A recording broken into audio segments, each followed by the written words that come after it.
Is that mic working? It's like the presidential debate, the commission, where they gave us a bum mic. Some commission, that is, let me tell you. So I want to thank everybody. This is great. You know, New Hampshire, we won New Hampshire in the primaries, big league, far exceeding the numbers that everybody thought. And now I hear we're winning by 1 and tied and winning by 2 and tied in another one. How are you? So I just want to thank everybody. This is great to be with you. So these just came out. Remember, whenever we won, I like to talk about polls. If we're doing badly, I don't know about polls. No, it's true. When we do badly, I don't know about polls, right? But when we're doing well, I know about polls. I used to drive, Chris Christie's here, our friend. Where's Chris? Right over here. Tell him to go. And he was a tough competitor, and he said, "You used to drive me crazy when you talk about those polls. Why did you talk about the polls?" I said, "Because I was number 1. But if I was number 2 or something, we wouldn't be talking." But first of all, thank you, everyone. And New Hampshire was where we had our first victory. You remember that, right? And then we went on to lots of other places. And we had tremendous support from so many of our friends. And tremendous compliments, Tom Brady and Coach Belichick and so many people we just have great relationships with, and great relationships up here. So these just came out, just literally came out. Rasmussen, that's national poll. Trump, 43. Clinton, 41. All right. Los Angeles Times, national, great poll, supposedly. Well, that's because I'm leading. Trump 46, national. Clinton 42. UPI national. Trump 49, Clinton 47. Reuters Ipsos, South Carolina. Trump 49, Clinton 44. South Carolina's great. That was where we had another great, I'll tell you, the results in South Carolina during the primary were amazing, and it was fantastic. Great people. Colorado, Trump 45, Clinton 43, I just left. That was a good one. And Wisconsin, where I'm going tomorrow, Wisconsin, they have Trump at 42 and Clinton at 42. And that's okay, because I was about 15 points behind 3 or 4 weeks ago, I think, right? So, how are you? So that's one. All right, anybody can check them. You can check them. Now, here's one that's a biggie. UPI just came out like a little while ago. Virginia. I love Virginia. Tremendous properties in Virginia, a lot of employees. I think all my employees are voting, I'll tell you. Virginia, Trump 50, Clinton 45. Ooh. UPI. That's a big one. Is there a little surprise? Look at the media. They're going crazy. They don't know what's happening. They don't know. They can't believe this. They're not happy, I want to tell you. This is not the way it's supposed to be happening.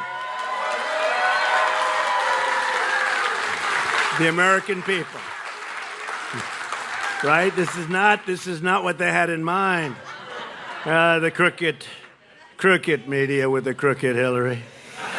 New Hampshire, 48-48. What's wrong? What's going on here?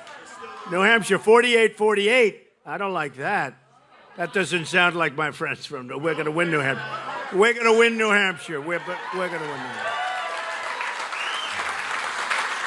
These all just came out a little while ago. Arizona, 52, Clinton, 42. Wow, up by 10. Here's a good one. North Carolina, UPI, North Carolina, Trump 50, Clinton 46. Whoa, look at this one. The state of Pennsylvania, where I went to school, went to college. Pennsylvania, Trump 50, Clinton 46. And here's another good one. Great state. I love the people of Georgia. Trump 52, Clinton 43. Wow. Here, send them back to the press so they can examine them. So I just want to thank you very much. It's really amazing, and I want to thank Chris for being here, and all of my friends. So many, Steve I see over here, and all of the friends that I have. It's been incredible, and you know, I wanted to be here because we have lots of energy, and we love the people, and we love the people in particular. That because it was my first state, it meant so much for me. And I used to come up, thank you, I feel the same way. But I used to come up and we used to have meetings with people and they kept talking about heroin, heroin, heroin. I tell this story all over New Hampshire because it's so different than these beautiful little valleys and the trees and the lakes and the beautiful roads that we just rode over. And you talk about heroin and it doesn't work. It just sort of doesn't seem right. But it's a tremendous problem here. And it's a tremendous problem all over the country. And we're going to close up that border. We're going to build a wall. You know, we got the ICE endorsement just yesterday. ICE. Great people. And we got the Border Patrol endorsement, and the Border Patrol agents endorsed us, 16,500. And Sheriff Joe endorsed us. Sheriff Joe, tough. Sheriff Joe is tough and good. But getting the ICE yesterday was a tremendous thing for us. So I just wanted to make a quick remark, and then we'll start with Howie. And I know it's very hot in here, and we want to keep this small. And by the way, they were saying, this is practice for Sunday. This isn't practice. This has nothing to do with Sunday. We're just here because we just wanted to be here. And, you know, Hillary, frankly, they talk about debate prep. That's not debate prep. She's resting. She's resting. And I want to be with the American people. I want to be with the people from New Hampshire, and she wants to rest. Debate prep. Tonight we'll discuss many issues of great importance to New Hampshire. And few states in America have been hurt worse by the trade policies of my opponent. And you know that. NAFTA has been a disaster, signed by her husband. And you've lost nearly 1 in 3 jobs. Think of that. I mean, think of it. 1 in 3 jobs. Since NAFTA and China made deals, we made deals with China, World Trade Organization. What a disaster that was. Supported by Hillary Clinton. But the NAFTA deal signed by her husband, although he did a great thing 2 days ago when he was willing to say how bad Obamacare was. That was pretty good. That was pretty good. The open border policies, and I just wrote this out, but I feel it's so important. The open border policies of Hillary Clinton, including catch and release, another terrible practice, have allowed a massive influx of drugs into New Hampshire and, frankly, into states all over our country. Almost every state. And it's really fueled the tremendous heroin and drug crisis that we have. We're going to close up those borders, folks, believe me, and I promise that to you. In New Hampshire, more than anything else, I said, and I talk about it no matter where I go, and I mentioned this state because it was really the first glimpse I got at how serious a problem we have. They're poisoning our youth. They're poisoning more than our youth. They're poisoning everybody. But they're poisoning our youth. It's tough enough out there. Our youth doesn't have a chance with what's happening, and we're not going to let it happen anymore. And we're going to help the people that are so badly addicted. We're going to help them. So I'm going to bring your jobs back. Our jobs are leaving like you never saw before. Record levels. I'm going to stop the drugs from coming in. I'm going to create school choice, and we're going to get rid of Common Core, which is a disaster. And we're going to create something very special for every disadvantaged child in this country, of which we have far too many. We're going to repeal and replace Obamacare, which Bill admitted this week is a crazy system. Can you believe it? Hey, at least he's honest. Boy, has he suffered. Can you imagine? Can you imagine that? Has he suffered? But he said it's a crazy system that doesn't make sense and doesn't work, and where people end up with premiums doubled and coverage cut in half. I couldn't have said it better myself. I've been saying it. Hey, I've been saying it for 2 years, longer. I know, I'm going to put him on the campaign. Oh, I'm sure that. Do you think anybody's called him and said, let's retract? He did a minor retraction, but you could see he wasn't happy about it. Remember Jonathan Gruber? Do we remember the name? I don't ever forget. Jonathan Gruber, the architect of the bill, admitted it was sold on lies. Remember that? Sold. He thought he was talking to his friend. Unfortunately, his friend turned out not to be such a good friend because his friend had a little cell phone going, those cell phones are brutal. Just like emails are brutal unless you want to delete them all. Unless you delete about 33,000. But Jonathan Gruber, the architect of Obamacare, admitted it was sold on lies and talked about the stupidity of the American voter, right? Remember that? The stupidity of the American voter. The only stupidity was that the politicians who ignored the American people and forced this thing, absolutely forced it down their throat. And Hillary Clinton wants to double down. She wants to make it even worse. I mean, that's ultimately what's going to happen. In me, you've seen what we're going to do. You're going to have much, much better health care at a much lower price. And people are going to be very happy, extremely happy. And we're going to take care of those that are disadvantaged, that can't afford to do what others can afford to do. But you're going to be spending, and we're going to take care of them better than they're being taken care of now. But you're going to have health care that works. You're going to have health care where companies compete to get your business. And they'll come up with plans that you haven't even seen or thought about right now. It'll be a beautiful thing to see. And I'm sure we'll be talking about it on Sunday night during the debate, because there's no way we'll lose this issue. It's a disaster. Obamacare is a disaster. We're going to create a more honest government. Our government is a disaster. How about the $1.7 billion in cash that was given to Iran? Cash! Remember it was going to be $400 million? Turned out to be $1.7 billion in cash. You know what that is? That's more than this room. You would put it probably in hundreds, although it was all different currencies from different nationalities. Maybe they didn't want American dollars. They said, anybody so stupid to make a deal like this, we don't want their money. But can you imagine this? These people, they never saw anything like it. And by the way, that's not going to fight terror. They have plenty of money that they're using to fight. That's going to their Swiss bank accounts, okay? Just in case you had any questions, all right? Anyway, we gave it to them, and boy, did we give it to them. So I want to let you know that we are going to be a country that's going to be run properly. And I'm going to be, by the time this finishes, I'll be in for tremendous amounts of money that I fund myself. We also have a lot of wonderful people in terms of small donations, and that's coming in fantastically. And we have some people that just feel very good about our country under proper leadership. But we're spending a lot of money, and we're doing it ourselves, and we're very proud of it. We're going to be very proud of our country. And when people call up to ask for certain favors that are bad for the country but good for them, the nice part, I don't even have to take their phone call. I don't need them. I don't have to take their phone call. Before we go any further, I want to send our thoughts, our hearts are with all of the people, and prayers to the millions in the path of what's now known as Hurricane Matthew. It looks like it's a big one, and it's going to be a bad one, it looks like. Hopefully it takes that right turn, but it looks like it's going in the opposite direction. Not good. This is one of the strongest storms to hit in many decades, and our neighbors in Florida, Georgia, and the Carolinas are in a direct path, it seems.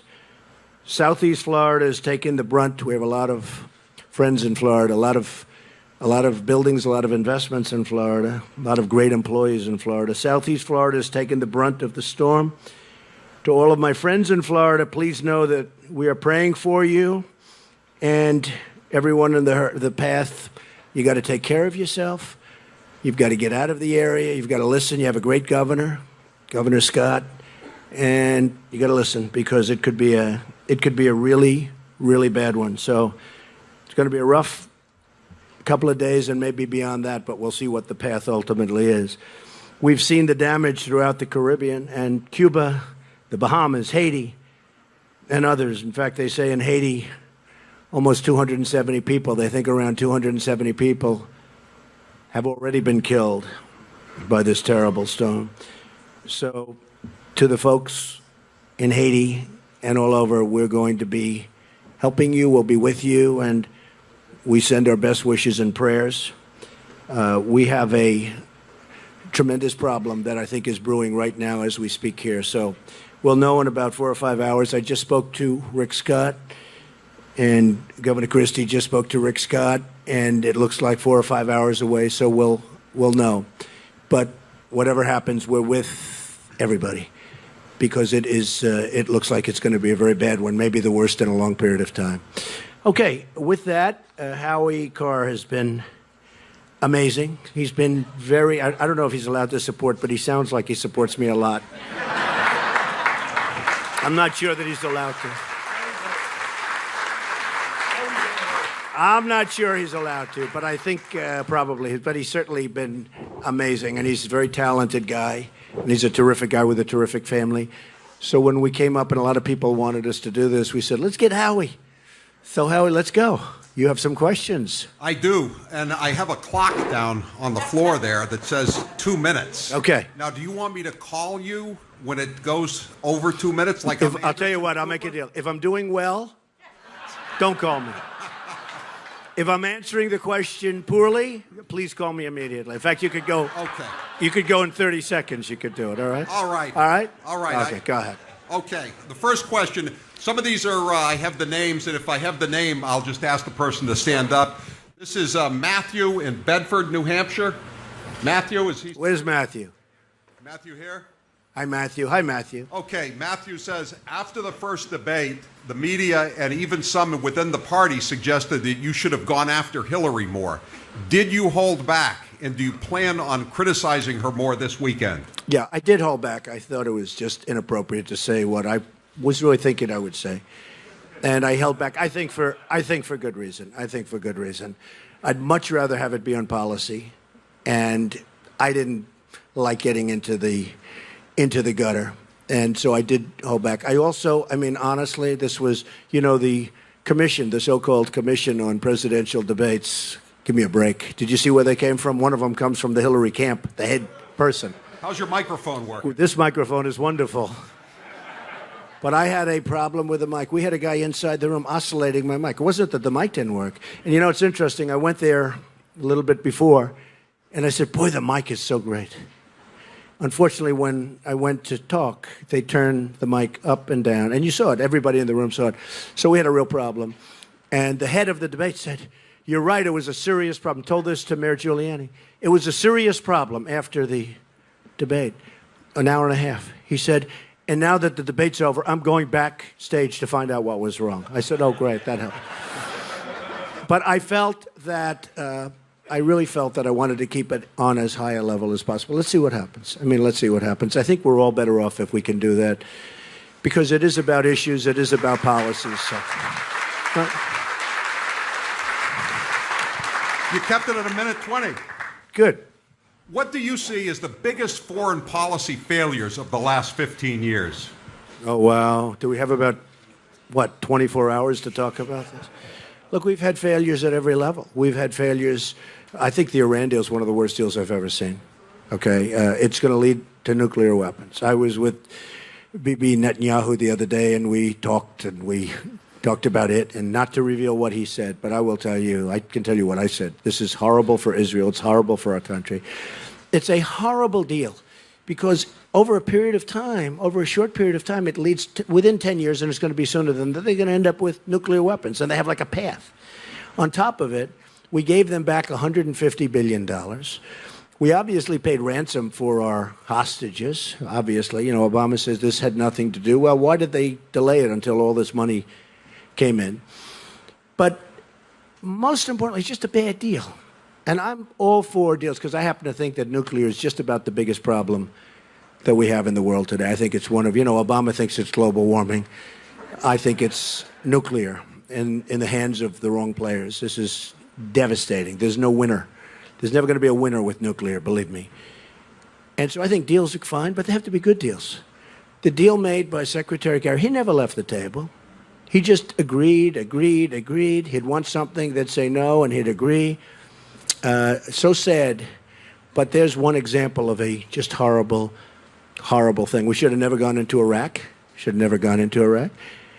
But of equal importance, or almost equal importance, is the way we got out. Obama took us out with Hillary Clinton, created this incredible vacuum. ISIS was formed. A lot of different problems happened. And totally destabilized You know, the surge, whether you were in favor of going in or not, the surge really did work. Then all of a sudden, boom. And not only that, we announced always, we're leaving here, we're leaving then. How about Mosul? Did you see Mosul? Where they announced yesterday, I'm seeing all about, we're going to attack Mosul. We're going to attack Mosul. I mean, why do they say that? Now, a lot of the bad hombres are in Mosul, the leaders of ISIS, they think. But they're not there anymore because they say, hey, wait a minute, they're going to attack. Let's go someplace else.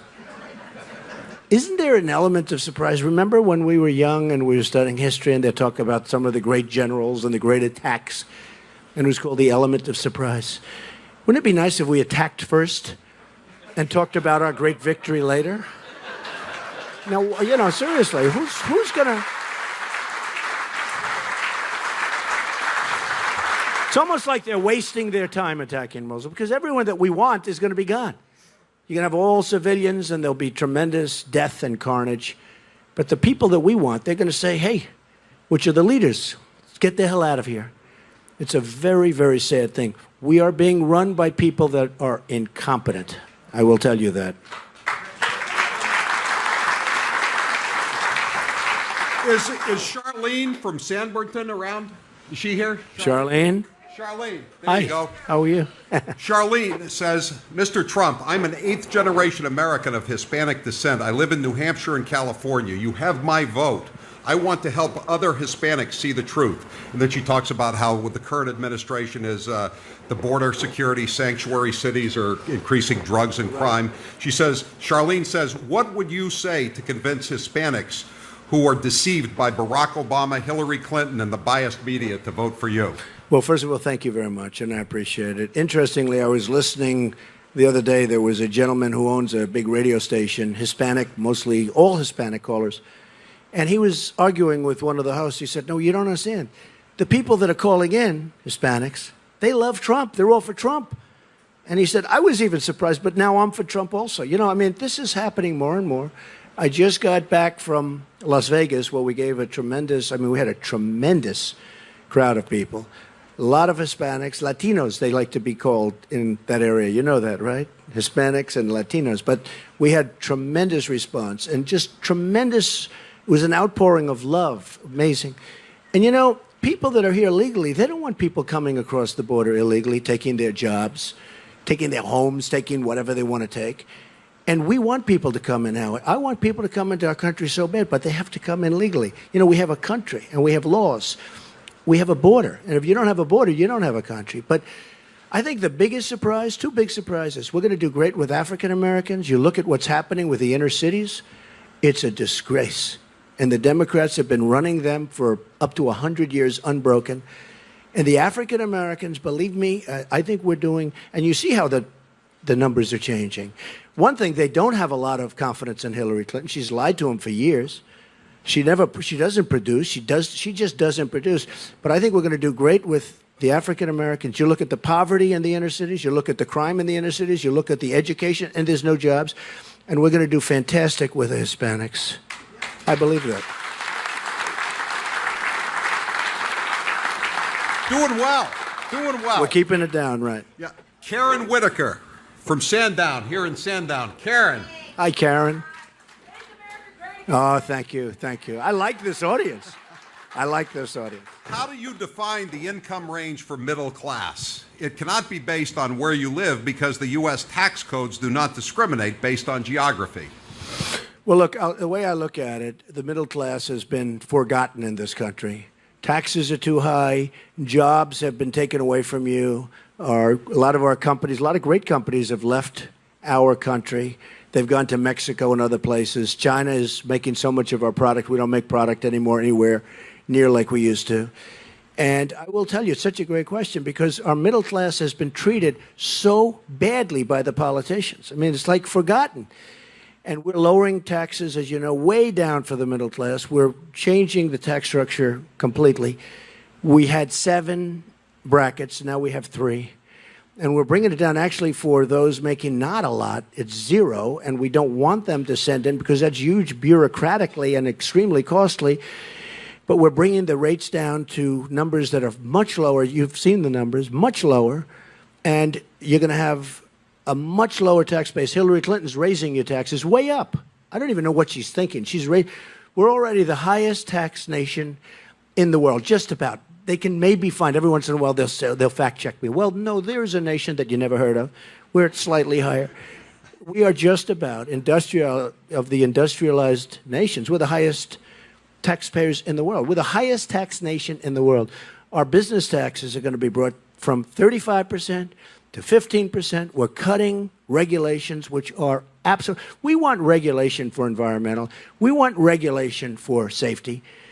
But the regulations are massive, Howie. They're massive. And we're cutting the regulations at a tremendous clip. And I would say 70% of the regulations can go. It's just stopping businesses from growing.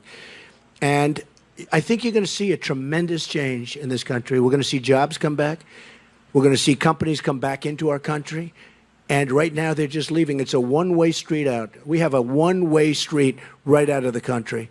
And they're going largely to Mexico and other places. But Mexico is the eighth wonder of the world. I tell this story a lot. I have a friend who builds plants. And he builds these massive plants. And he says, Donald, you have to see what's going on in Mexico. I said, how about our country? He goes, not so much. We're going to switch that around a little bit. And we'll get along great with Mexico, by the way. But we've got to switch that around. It's been a one-way highway out of the United States.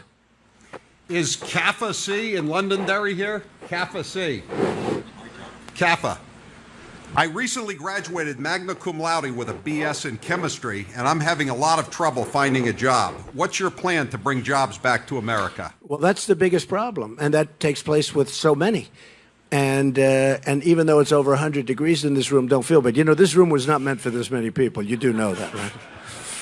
I heard the other night I was making a speech, and we had tremendous, massive crowds, and it was really hot. So I'm a little warm, and there might have been a little bit of sweat. And one of these dishonest people said, Donald Trump was sweating tonight. I said, sweating? It was 100 degrees. And guess what? We're all sweating tonight also, right? That's okay. That's good. That's healthy. The biggest problem you have is people go to college. I mean, that's great getting out magna. That's fantastic. That means real smart. But people go to college, they work, they borrow money, they're up to here. They're up to their neck in debt. And then they get out and they can't get a job. I mean, it's such a massive problem. They can't get a job because our really good jobs are gone, and they've gone to other countries. And so many other countries are making our product. I want to see the day when you could get those great marks in that incredible profession, which you love probably, or you wouldn't have been so high up in the class, right, at the top. But I want to see the day when we can have those jobs back in this country at the highest level. I want to see the day when Apple will make their iPhones in this country instead of making them in China and Vietnam and all over the place, okay? And believe me, if I'm president, that's going to happen. And I use Apple as an example.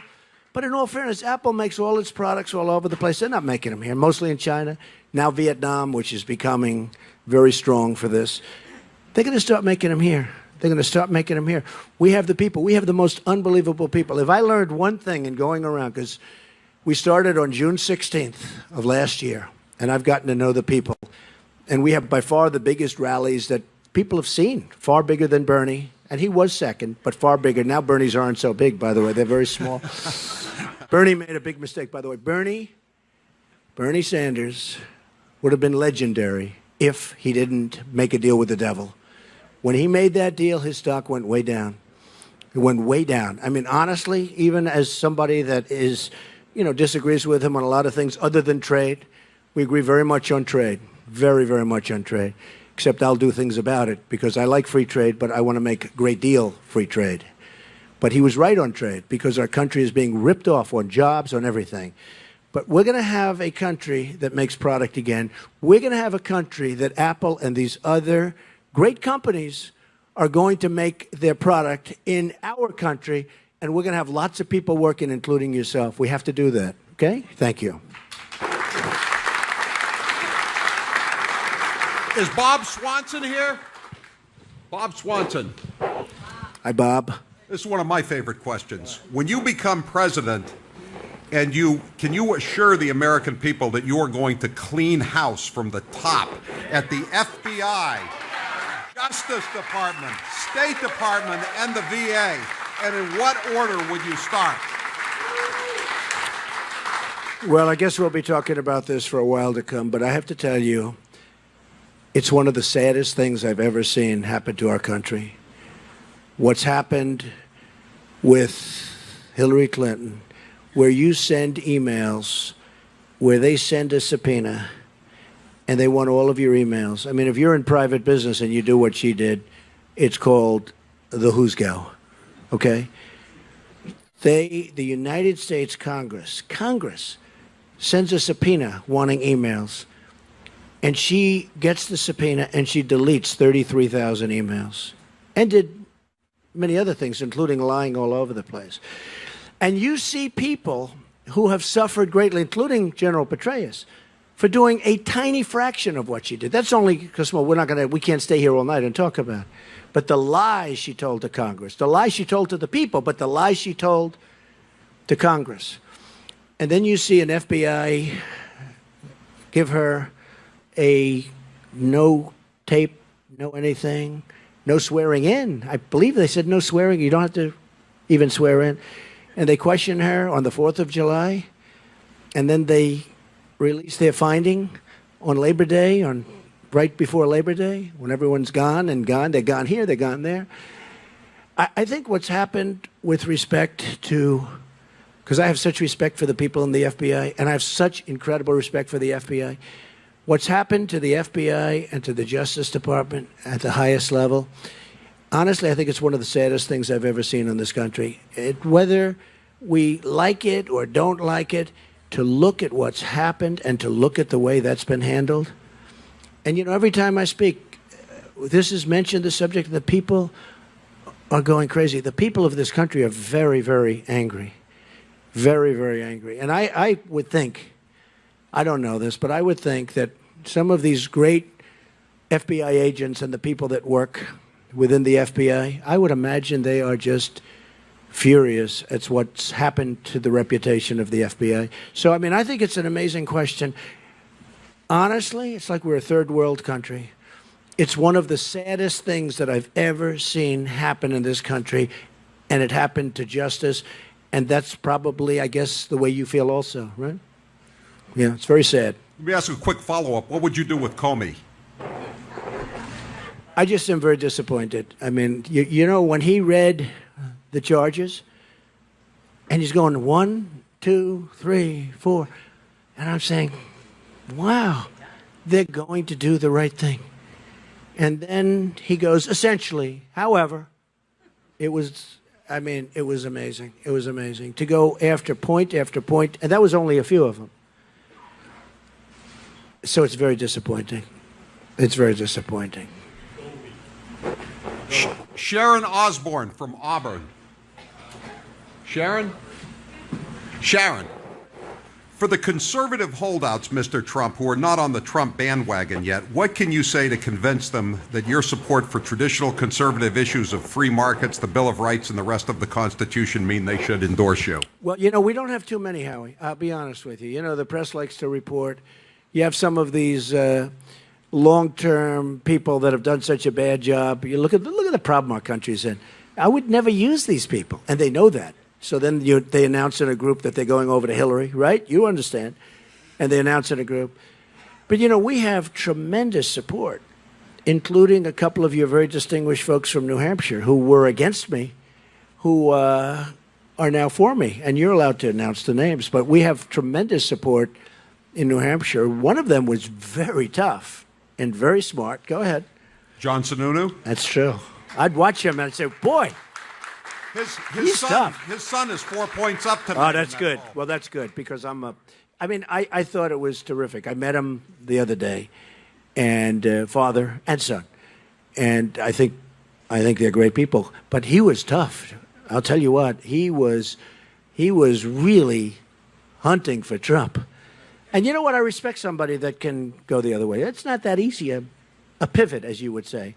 But I very much appreciate the Sununu family and the fact that they are with me and I am with them. And they're going to do very well. He's going to do very well. And I see the numbers. And you know, one of the things that have really happened, they all thought, oh, Trump, because, look, I've never done this. And but I've done very well in my life and business and done a lot of good things. But I've never done this. So all of the reports, well, you'll take down the senator and he'll take down this senator. Do you know how well the Republicans are doing? I guess there's a gentleman in Illinois that's not doing so well. This guy was actually taking out ads against me. I said, are you sure he's a Republican? Maybe he's a Democrat. And he's not doing well, but hey, that's his problem. I mean, he was not for me. But if you look at, and that was for political reasons. But if you look at what's going on, now they're all talking about, in fact, the other day I saw, very interesting, one of the announcers said, Donald Trump is having a very positive effect on these races. The Republicans are going to hold. They're doing terrifically well, far better than anyone thought. And frankly, we are winning states, and we're going to win some states that would never in a million years, be in play. I mean, we have some states like we're doing great in Colorado. Somebody else wouldn't do well. Nobody else would do well. We're doing great. I think we're leading Colorado in one of the polls, as you know, just came out. We're leading Colorado. I just left. We're leading a lot of places, and we're doing at least very competitively in a lot of states that absolutely would not be for Republicans. And, one of the funny things, they do the maps. And remember 2 months ago, I'd watched the different people that do the maps. And there's a very small path. It's tougher for the Republicans, I have to tell you. But they said there's a very small path. But I was watching the other day, and the same person was saying, wow, this path is getting a lot wider. Doesn't mean they were happy about it, but the path, now there's 4 different paths. Before there was one little one. Nate Silver. Well, Nate Silver has been, he didn't predict us in the primary, and he had never called a loser before. I mean, he's always been on the right side of what happened in terms of at least his predictions. And he didn't predict me in the primaries. And in all fairness, never seen me, never spoke to me, never saw what we did. We had 17 very talented people. And one by one, it was a beautiful sight to watch, wasn't it? Beautiful. being. And by the way, Howie, those people, most of them endorsed me. Ben Carson, Chris Christie. So many of them endorsed me, and they're great endorsements. Scott Walker has been incredible. He helped Pence. He helped Pence, too. Mike Pence, by the way, has been fantastic, and he did a great job last night. He did a great job last night. That brings me to another question from Lois from Brentwood. Lois. Thank you, Lois. Did you really say, Lois asked you, were you upset about Mr. Pence's debate success? As John Harwood said? John Harwood was the worst moderator out of all the debates we had. How many did we have, 11 or 12? He was so bad. This guy knows nothing about me. I was so happy. And I saw today that somebody on CNN, the Clinton News Network, who knows nothing about us. They use John King, actually. He's a nice guy. I like him on the maps. He does a good job with the maps. I like him better now than I did a couple of months ago, because a couple of months ago I had no chance. Now all of a sudden that map is getting very red. But John King said, they always have a source. They always have a source. A source within, nobody talks to him. Nobody's talking, because he's like the enemy. He's like the enemy. But he said, and a few other people said, Donald Trump was at first happy, and then he was unhappy because Mike Pence did so well. I said, unhappy? We're jumping up and down. He was so good. And I'll tell you what, he's a great human being. You can't root against him. You can't. But I was telling Chris, I said, can you imagine these people are saying that I would have loved to have, seen them not do well because that makes me look better. These people, that's why a guy like John King has stayed in the same position for how long has he been at CNN? I used to say, I think someday he'll be an anchor. Guess what? He's still doing the maps. But no, I was so happy. And I can give you my word on this. I was so happy that Mike did well. And I was rooting him on, and we were talking all during the day, and I was giving us some ideas, and we were running things by each other. And it's so disconcerting when you hear, even tonight, they said, Donald Trump is going to New Hampshire to practice for Sunday. This has nothing to do with Sunday. And it's like they make you into like a child. And I love the people of New Hampshire. This was set up a little while ago. They were going to cancel it. And I said, why are you going to cancel it? Well, you want a debate prep. I said, forget debate prep. I mean, give me a break. Do you really think that Hillary Clinton is debate prepping for 3 or 4 days? Hillary Clinton is resting, okay? She's resting. She wants to build up her energy for Sunday night. And you know what? That's fine. But the narrative is so foolish. I'm here for one reason. I love the people of New Hampshire. I said I was going to be here, and I'm here. Very simple. This one is unsigned, but it's a good question. What advice would you give to young Americans looking to achieve the American dream? Always go into what you love doing. And you may have parents that are trying to push you one way or another, but you know what you love. You have to do what you love. And I say this all the time. I say it in speeches and everything. I mean, I'll speak in front of young people because I love doing it. And I say always follow your dream. Always go into what you love. And never, ever quit or give up. I've seen a lot of people over the years. Big people, not so big. Usually it's not so big because if they quit, they're not going to get so big. But the most successful people I've ever met are the people that never quit. They never give up. They just don't take no for an answer. So do something that you really love doing because then it's not work. And never, ever quit or give up. All right, do one or two more. Okay. Thank you. I think you've dealt with this one before. It's from Al Baldessaro over there. Hello, Al. Al, Hey, Al. stand up, Al. Al wants to know what you're gonna.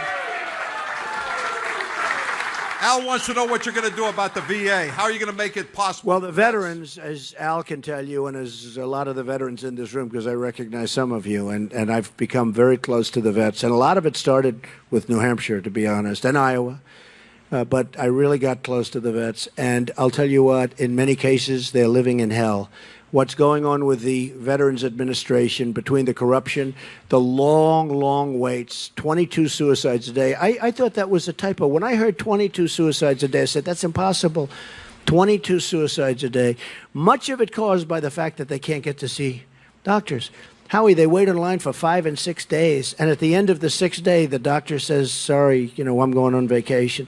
And actually, the Veterans Administration, and the vets tell me this, they have some really great doctors. But getting to see them is sometimes almost impossible.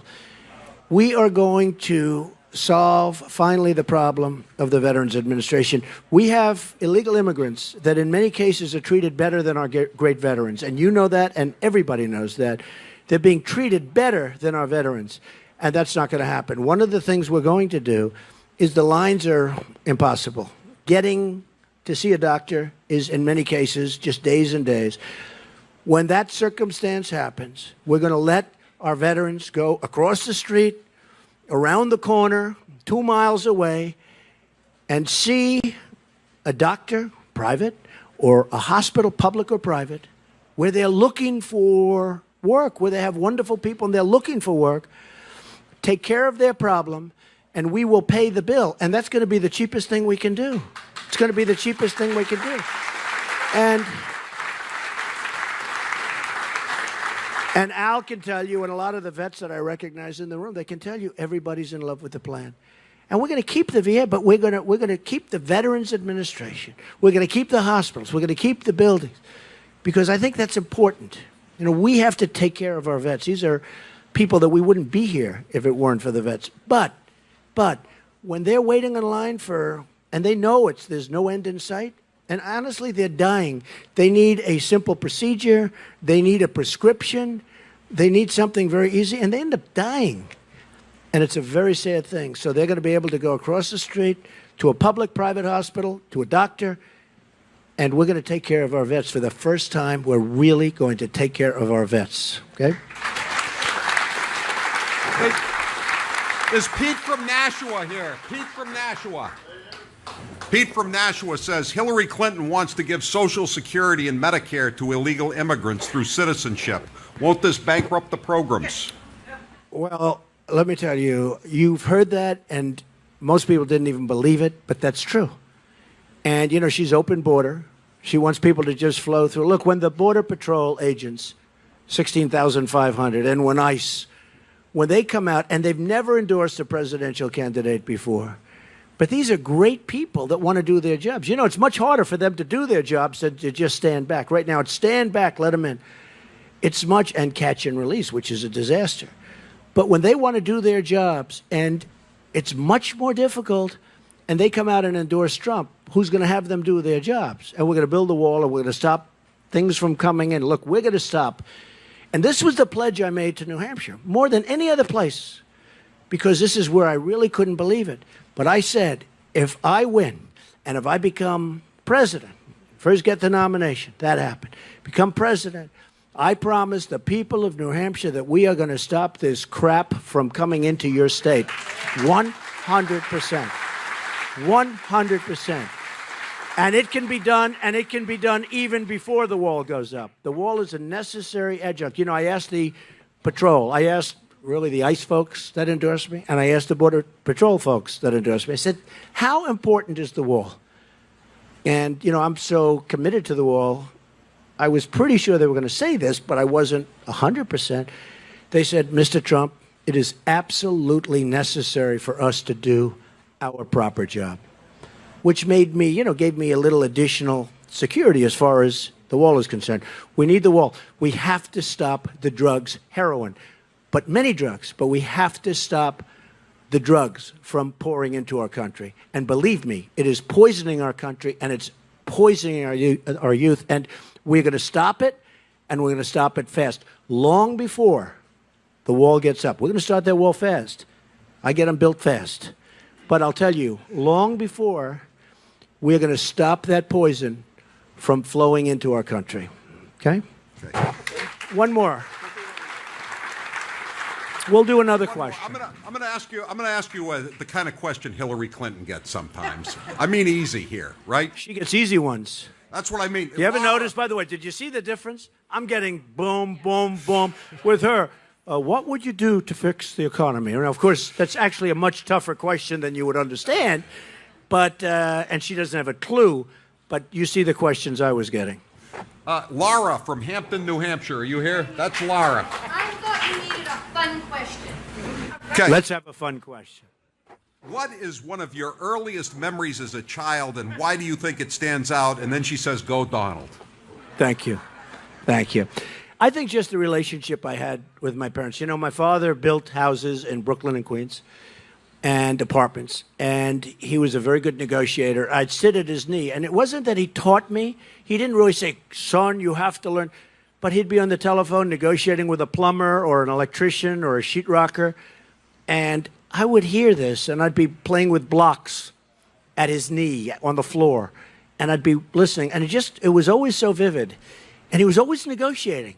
And you know what? That's what we need in this country, because people are running away with our country. You look at what's going on, whether it's the border, whether it's our depleted military. The greatest people on earth are military people, but they have old equipment. You saw the piece they did on many of the networks where they show fighter jets where they're 18 years old. They're so old that they don't make the parts anymore. These are fighter jets that our people are flying now. And they have to go into plane graveyards. They have to go into graveyards to get parts. And they have to go into museums to get parts because they don't make the parts anymore. No, we need a strong military. We need to protect our Second Amendment. We need to take care of our vets. We need borders. We need great education, getting rid of Common Core, so important. We need so many things. And by the way, one thing, and I know John Sununu and a lot of other people felt this was so important when they came out so strongly. United States Supreme Court. We lost a great justice, Justice Scalia, great justice. We need great justices who are going to uphold our Constitution. And if Hillary Clinton gets in, you're going to have a much different country. So many people feel that's so important. I personally feel it's one of the most important things, defense always being we have to defend our country. And we have to stop people coming in from parts of the world where they're looking to do us harm, believe me. And they're pouring in, and Hillary Clinton wants to have them come in at a rate of 550% more than President Obama. We are going to stop it. And you know the statement, we are going to make America great again, and it's going to happen quickly. So thank you very much, everybody. Thank you. I got one more question for you, Donald. I'm going to let you read it, and remember where you are tonight as you answer this question. Oh, the World Series. Oh, look. Oh, of course it's Boston. Thank you, Donald Trump. Give Donald Trump a big hand. Give a big Sandown, New Hampshire round of applause. Donald J. Trump, the next president of the United States. Thank you, Donald Trump. Good luck to Florida, good luck in Wisconsin tomorrow, and good luck in St. Louis on Sunday night. Thank you, Donald J. Trump. Give him a big hand as he leaves.